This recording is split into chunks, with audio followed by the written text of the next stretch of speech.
Maanantaina 16. lokakuuta Suomi heräsi suru-uutiseen. Suomen tasavallan 10. presidentti sekä Nobel-palkittu Martti Ahtisaari on kuollut. Lähdimme Helsingin keskustaan selvittämään, millaisia muistoja Martti Ahtisaari toi suomalaisille.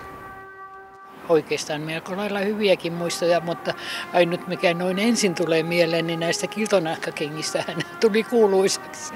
No ihan ensimmäisenä tulee mieleen tämä Nobelin rauhanpalkinto totta kai. No ensimmäinen muisto Martti Ahtisaaresta, kun oli presidentin vaalit, mä olin just täyttänyt 18 ja mietittiin, että ketä lähdetään äänestämään ja sieltä se lähti tutustuminen häneen ja hänen uraansa. Millaisena ihmisenä muistelet Ahtisaarta? No hän oli varmaan hyvin välitön ja osasi kommunikoida hyvin ihmisten kanssa. Se mikä kuva hänestä tulee, kun hänet on nähnyt televisiossa, mitä muut ihmiset on puhuneet, on siis se, että hän on lämmin, helposti lähestyttävä.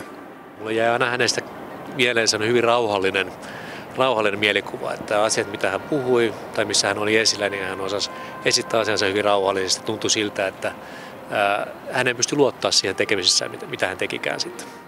Mitä pidät merkittävimpänä saavutuksena Ahtisaaren elämän aikana? No jos minä itse sanoisin, että hänestä tuli meille Suomen presidentti. Voi olla hyvin vajavainen, tunne hänen elämänsä täysin, mutta ehkä se näkyvin on tosiaankin se Nobelin rauhanpalkinto. No kyllä ne rauhantyö häneltä on se suurin saavutus ja nyt häntä taas tarvittaisiin.